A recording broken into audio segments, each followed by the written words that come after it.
네, 여러분, 우리 저번 시간에 공유결합 물질들에 대해서 이제 배우면서 마무리를 했었는데 잠시 생각해 봅시다. 공유결합으로 만들어지는 물질들은 대부분 무슨 상태였어요? 그쵸? 그림에서 보이듯이 분자 상태였어요. 그러니까 분자라 하면은 분자를 이루는 원자들의 개수가 딱 떨어져 있었죠. 그래서 CO2, 그쵸? 지금 그림에 보이시는 이산화탄소, 그다음에 뭐 H2O, 그다음에 H2, O2, 뭐 또 뭐가 있을까요? 암모니아 다 분자 형태죠. 그래서 공유결합 물질들은 대부분 분자 형태로 단위체로 떨어진다. 독립되게. 그렇지만 모든 공유결합 물질들이 다 그렇지는 않다.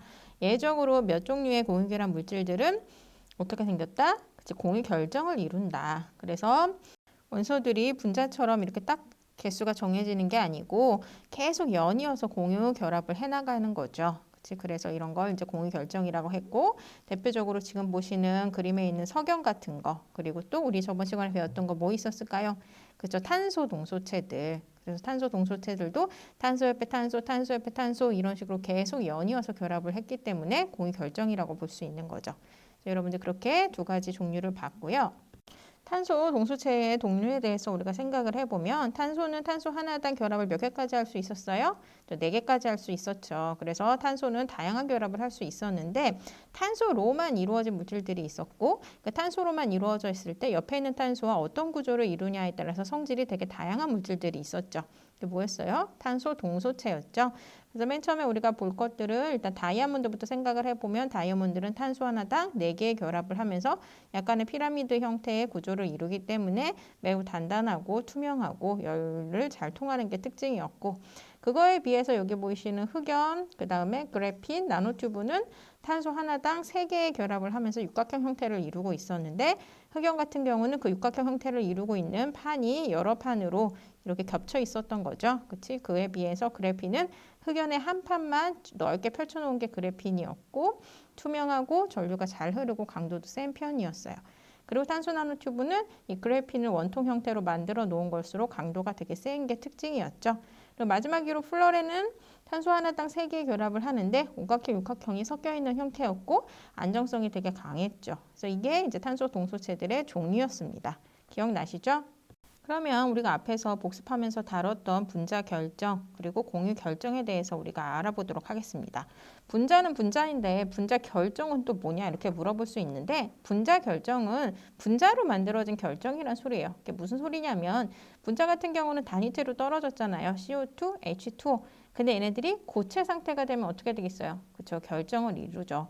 그러니까 분자랑 분자 사이에 인력이 약하게 있는데 그 인력 때문에 얘네들이 어떤 결합 형태를 이루면서 이제 연이어 가지고 얘네들이 다닥다닥 붙어 있는 게 이제 분자 결정이라고 우리가 설명을 할 수 있어요. 대표적으로 우리가 제일 많이 접하는 일상에서 분자 결정은 뭐냐면 얼음이에요.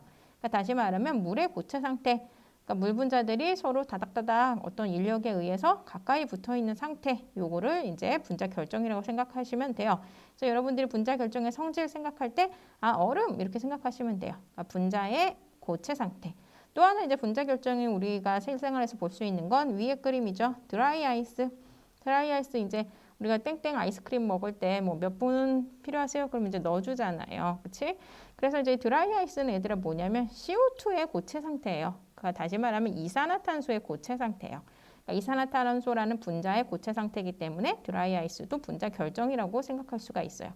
이해하시죠? 그리고 이제 공유 결정은 우리가 이미 배웠잖아. 그렇죠? 공유 결합을 연이어서 계속 하는 경우로 다이아몬드 같은 경우도 공유 결정이었고 흑연도 마찬가지고 석영도 다 배웠던 거예요. 그럼 이 두 물질의 성질을 한번 비교해 보도록 하겠습니다. 먼저 첫 번째 전기 전도성부터 볼게요. 전기 전도성, 전류가 흐르려면 뭐가 움직여야 돼요? 우리 이온 결합에서 했었는데 그렇죠? 전자가 튀어나와서 움직여야 돼요. 그렇죠? 근데 공유 결합 물질들은 공유 결합을 깨서 전자가 튀어나와야 되는데 그런 경우는 흔치 않아요.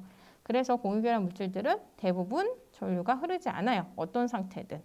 뭐 고체 상태든 액체 상태든 기체 상태든 간에 분자 같은 경우도 얘네들이 온도를 높여준다고 분자가 쪼개지는 게 아니잖아요. 그러니까 예를 들어 물 분자가 있어요.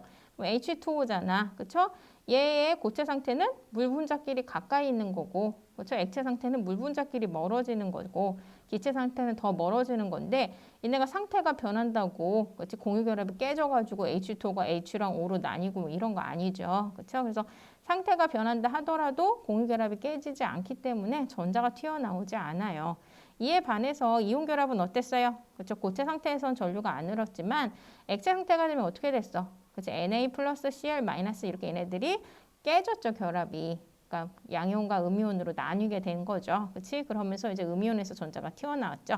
그래서 이온결합 같은 경우는 고체 상태와 액체 상태 전기 전도성이 다른데 공유결합 같은 경우는 고체든 액체든 기체든 공유결합이 깨지는 건 아니기 때문에 전류가 흐르지 않는 게 통상이에요. 그런데 이제 예외적인 물질들을 우리 이미 배웠지. 흑연이라든지 그래핀, 그렇죠? 그런 애들은 뭐였어요? 이제 탄소가 결합을 4개까지 할 수 있는데 3개만 하다 보니까 전자 하나가 결합을 안 한 상태로 약간 돌아다닐 수 있게 되면서 전류가 흐르는 게 특징이었어요. 정리가 되시나요? 그 다음에 부스러지는 걸 봅시다. 우리가 이온 결합이랑 계속 비교하면서 설명을 할 건데 이온 결합은 외부 충격에 약했어요? 강했어요? 그쵸? 약했죠. 외부에서 충격이 가해지면 어떻게 됐어? 배열이 비틀어지면서 양이온 옆에 양이온, 음이온 옆에 음이온이 오면서 청력이 발생해서 쉽게 부스러지는 게 특징이었어요. 그럼 분자들 또는 공유결합으로 이루어진 공유 결정은 어떨까? 외부 충격에. 나눠서 생각을 하셔야 돼요. 분자 결정과 공유 결정을 나눠서 지금부터 생각을 해보도록 합시다. 우리가 분자 결정하면은 대표적으로 여러분 뭐를 생각해두라? 얼음을 생각해라. 우리가 이온 결합의 특징을 생각할 때 대표적으로 뭘 생각하라 그랬지? 그렇지, 소금을 생각하라 그랬죠? 그럼 분자 결정으로는 얼음을 생각해 주시면 돼요. 얼음 외부 충격에 강할까요? 약할까요? 그렇죠, 약한 편이죠. 얼음 우리가 이빨로도 깨먹을 수 있잖아요. 그렇죠? 그러니까 얼음의 고체 상태에서 그 분자랑 분자 사이의 인력은 세지가 않단 말이에요. 그래서 쉽게 끊어질 수가 있는 게 특징이에요. 그럼 이제 공유 결정을 봅시다. 공유 결정의 대표적인 애를 다이아몬드로 보자. 다이아몬드 쉽게 외부 충격에 강한가요? 약한가요? 쉽게 부스러져요? 아니죠. 되게 강하죠. 다이아몬드. 왜 비싸요? 잘 안 변하고 단단하기 때문에 평생 함께 한다. 그치? 투명하게. 이런 의미로 되게 결혼할 때 다이아몬드 주곤 하잖아. 매우 강해요. 얘네 강도가. 그래서 분자 결정과 공유 결정의 외부 충격에 반응하는 정도가 다른 거예요. 이거 작가 선생님이 영상으로 설명을 드려볼게요. 그럼 먼저 분자 결정부터 생각을 해볼게요. 분자 결정으로 누구를 생각하라? 얼음을 생각하라 그랬죠? 그럼 얼음은 뭐예요? 물 분자랑 물 분자가 서로 가까이 붙어서 분자끼리의 힘이 작용해서 어떤 형태를 이루면서 결정 형태로 있는 게 얼음이죠. 그렇죠? 그럼 얘네들을 녹이려면 어떻게 해줘라? 이제 열을 가라. 그럼 열을 가면 어떻게 된다? 물 분자가 이렇게 끊어져요? 아니죠. 물 분자 형태는 그대로 있지. 그럼 분자랑 분자의 사이 힘이 보다 진동이 커지면 이제 얘네들이 이동하면서 액체 상태가 된 거지. 그럼 여기다 열을 더 가면 어떻게 돼요? 기체 상태가 되는 거지. 이게 지금 분자 결정의 예잖아. 그렇죠? 그래서 일단 분자 결정, 분자들, 공유결합으로 형성된 분자들은 전류가 통하지 않는 이유가 뭐냐면 kok체나 액체나 기체나 얘네들이 분자 사이의 거리가 멀어질 뿐이지 공유결합이 깨져서 여기서 전류가 나오는 게 아니잖아요. 그렇죠? 그렇기 때문에 전류가 뭐 상태에 따라서도 어쨌건 튀어나올 일이 없기 때문에 대부분 전류가 흐르지는 않지만 예외적으로 이제 흑연과 그래핀은 좀 다른 경우다라고 설명을 드렸던 거고, 그 다음에 외부 충격에 대해서 생각을 해봅시다. 지금 분자 결정은 이거잖아요. 고체 상태. 그렇죠? 그럼 외부 충격이라는 소리는 밖에서 외부 충격이 가해졌어요. 그럼 얘가 쉽게 부스러지겠죠. 왜냐하면 분자랑 분자의 힘은 약하단 말이죠. 약하기 때문에 외부 충격에서 힘이 가해지면 그냥 뚝 부러져요. 됐나요? 그 다음에 마지막으로 녹는 점, 끓는 점을 생각을 해볼 때 얘들아, 분자들은 상온에서 대부분 무슨 상태니? 수소 무슨 상태예요? 산소? 그치? 수소 기체, 산소 기체, 이산화탄소 기체, 암모니아 기체, 뭐 다 기체 상태잖아. 웬만해서는. 물론 이제 물 같은 경우는 상온에서 액체 상태이긴 하지만 이 소리는 뭐예요? 얘네들은 녹는 점, 끓는 점이 낮다는 소리지. 왜냐면 상온에서 벌써 끓어서 기체 상태가 됐다는 소리잖아요. 이해 가세요? 그럼 얘네들은 녹는 점, 끓는 점이 왜 낮을까? 왜냐면 아까도 얘기했지만 얘네들의 고체 상태는 분자랑 분자 사이의 힘에서 붙들려 있는 거예요. 그럼 얘네들의 액체를 만들려면 에너지를 줘서 얘네들의 진동을 시켜서 분자 사이의 힘보다 진동이 더 많아지게끔 하면 되는데 이게 쉬운 거지. 왜냐면 분자 사이의 힘은 되게 약하기 때문에 에너지만 좀만 줘도 얘네들이 이렇게 이동을 하다가 기체로 된단 말이죠.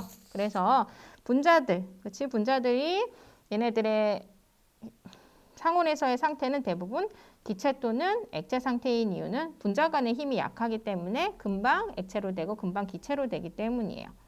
됐나요? 그러면 이제 공유 결정과 비교해 봅시다. 공유 결정 같은 경우는 일단 잘 부스러질까요? 다이아몬드가 대표적이라 그랬는데 잘 안 부러지죠. 그렇죠? 걔네가 부러지는 거. 얘는 플로렌이긴 한데 얘가 부서지려면 이 공유 결합이 끊어져야 돼요. 근데 이 공유 결합 끊어지는 게 쉽지가 않아요. 그렇죠? 아까 분자들은 분자와 분자 사이에 힘보다 큰 힘이 가해지면 끊어지는데 공유 결정 같은 경우는 잘 끊어지지 않는 게 특징이어서 외부 충격에 강한 편이고 녹는 전 끓는 전도 어떨까? 얘네들 녹이려면 어떻게 해야 돼? 이렇게 다 뜯어야 되는데 이게 쉽지 않다는 거지. 그치? 그래서 녹는 전 끓는 전도 되게 많이 높은 편이에요. 이해가 되나요? 그래서 분자 결정과 공유 결정의 차이점을 여러분들이 생각하고 인지를 하셔야 됩니다. 그러면 프린트를 한번 채워보도록 합시다. 공유결합 물질의 성질은 먼저 전기 전도성은 전자쌍이 자유롭게 움직일 수 없기 때문에 고체나 액체 상태에서 전기 전도성이 거의 없다. 그렇지만 누구는 예외다. 뭐 흑연, 나노튜브, 그 다음에 또 누구 있었어요? 그치, 그래핀도 있었죠. 얘네들은 결합을 3개밖에 안 하기 때문에 나머지 전자가 이동할 수 있게 되면서 전류가 흐를 수 있다. 예외로. 됐나요? 그 다음에 결정의 부스러짐은 이제 외부 충격에 강하냐 약하냐를 물어보는 거예요. 선생님이 분자 결정과 공유 결정 나눠서 생각하라 그랬죠? 분자 결정으로 누구 생각하라? 얼음 생각하라. 그럼 얘네들 잘 부스러져요? 안 부스러져요? 잘 부러지죠. 그렇죠? 분자 사이의 인력을 깨면 되는 거기 때문에 그 분자 사이 인력은 약해서 외부에서 가해지면 쉽게 부스러지죠. 이해하시죠? 반면에 공유 결정 누구 있어요? 다이아몬드. 얘네들은 공유 결합을 깨야지만 부서지는 건데 원자들이 강하게 공유 결합으로 결합되어 있기 때문에 단단하죠. 그다음 녹는 점과 끓는 점. 그렇죠? 분자 결정 같은 경우는 상온에서 대부분 무슨 상태다? 그렇죠? 상온에서 대부분 기체, 뭐 수소기체, 산소기체, 이산화탄소기체, 암모니아기체 또는 이제 예외로 물 같은 경우는 액체 상태예요. 그러니까 기체건 액체건 간에 이미 녹았고 이미 끓었다는 소리예요. 상온에서. 다시 말하면 얘네들은 분자 사이 인력이 약하기 때문에 열을 조금만 가해도 분자랑 분자 사이가 멀어질 수 있다는 거죠. 그래서 비교적 녹는 점과 끓는 점이 낮은 편인 거고 공유 결정 같은 경우는 다이아몬드 상온에서 무슨 상태예요? 그렇죠. 고체 상태. 또 다이아몬드뿐만이 아니라 뭐 플로렌, 탄소 나노튜브 다 상온에서 고체 상태죠. 석영도. 다시 말하면 얘네들이 녹이려면 공유 결합과 공유 결합을 끊어줘야 되는데 걔네들이 강하게 돼 있기 때문에 녹는 점이 매우 높다가 특징인 거죠. 이해가 되시나요?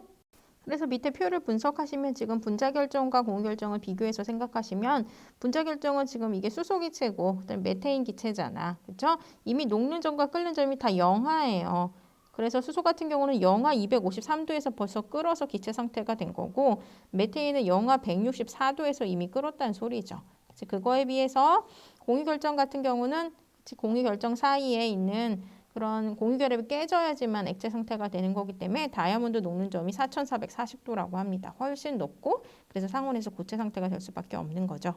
그러면 이제 우리가 금속 결합을 조금 배우고 다시 이제 분자의 구조를 배울 건데 금속 결합은 어떻게 되는 게 금속 결합이냐? 앞에 이온 결합과 공유 결합과 비교해 보자. 이온 결합은 뭐였어요? 전자를 뺏고 뺏기는 거였죠. 그래서 뺏기는 쪽은 이제 전자를 원래 양성자 개수랑 같았다가 뺏기다 보니까 양성자가 상대적으로 많아서 플러스를 띠게 되고 반대로 뺏어오는 쪽은 전자 개수가 상대적으로 양성자보다 많기 때문에 마이너스를 띠게 되면서 플러스랑 마이너스 사이에 결합이 형성되는 게 이온 결합이었죠. 공유 결합은 니 거 내 거 전자 하나씩 서로 공유해서 공유 전자쌍으로 같이 끌어당기면서 결합을 형성하는 거였어요.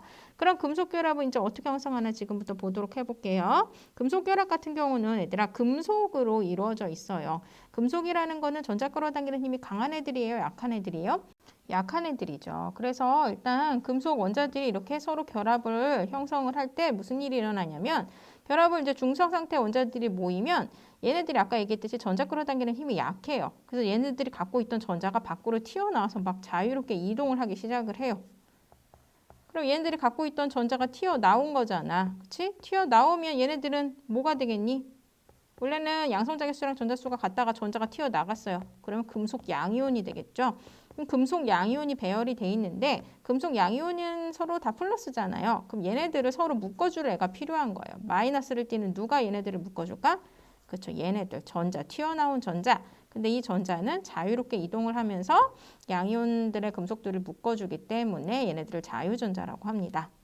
영상으로 금속 결합을 잠깐 설명해 봅시다.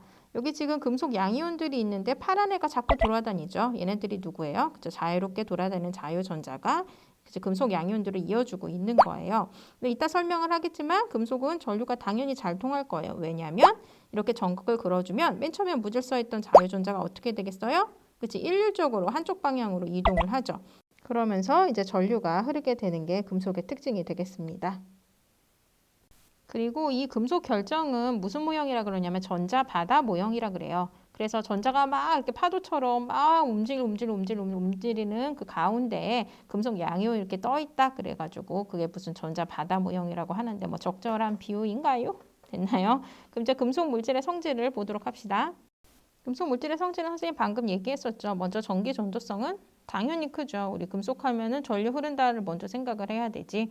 뭐 금속으로 다 전선 안에 있는 그죠 구리 뭐 이런 걸로 우리가 전류를 흘려주잖아요. 이미 사용하고 있죠. 그렇죠? 그래서 그 전류가 잘 흐르는 이유는 뭐 때문이다? 그치? 자유전자가 자유롭게 이동하면서 전류를 형성하기 때문이다. 그리고 이렇게 전류가 잘 통하는 애들은 열도 잘 통해요. 그래서 전자가 열을 또 전달해주는 역할을 도와주기 때문에 그래서 전기 전도성이 큰 게 금속의 특징이고 열 전도성도 크죠.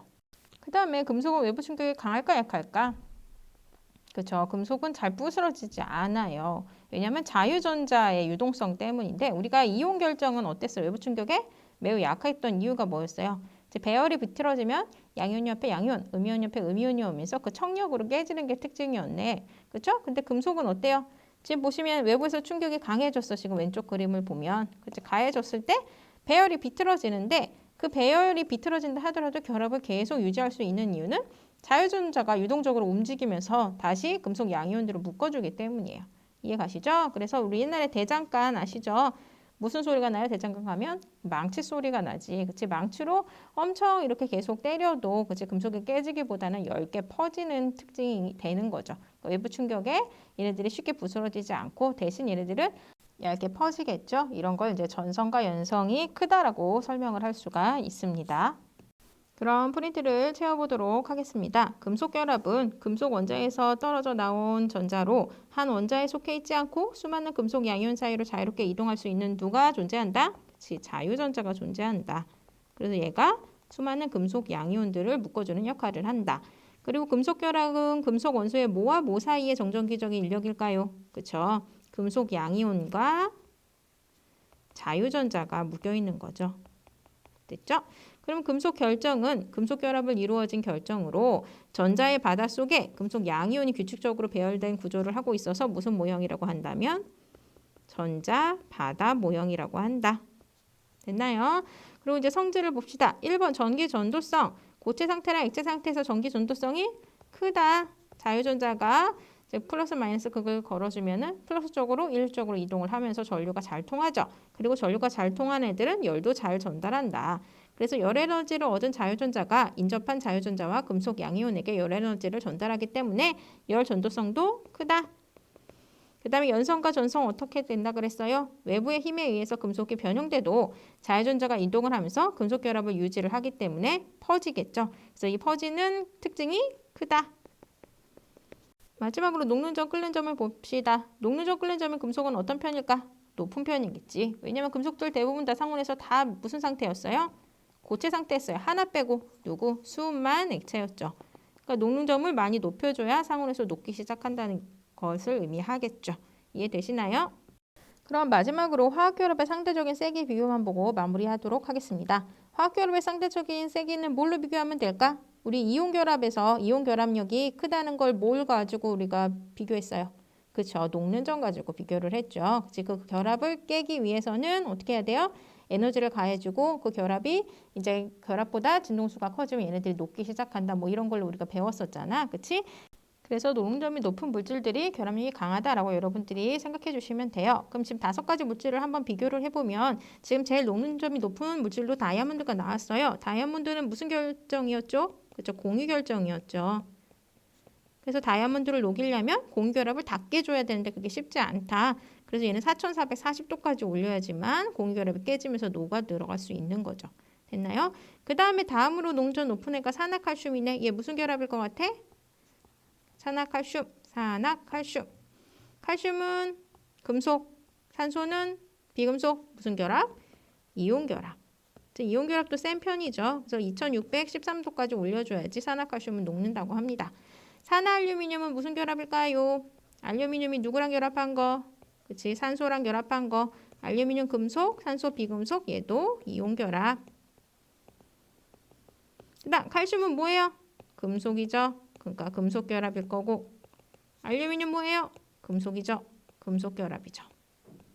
그래서 여기 그래프를 비교를 해보면 지금 5가지 물질 중에 공유 결정이 지금 가장 단단한, 그렇죠? 다이아몬드가 가장 결합력이 센 걸로 나왔고, 그 다음에 이온 결합 물질인 산화칼슘과 산화알루미늄이 그 다음으로, 그 다음 마지막으로 금속 결합인 칼슘과 알루미늄이 결합력이 이 5가지 물질 중에는 상대적으로 낮은 편으로 나오긴 했어요.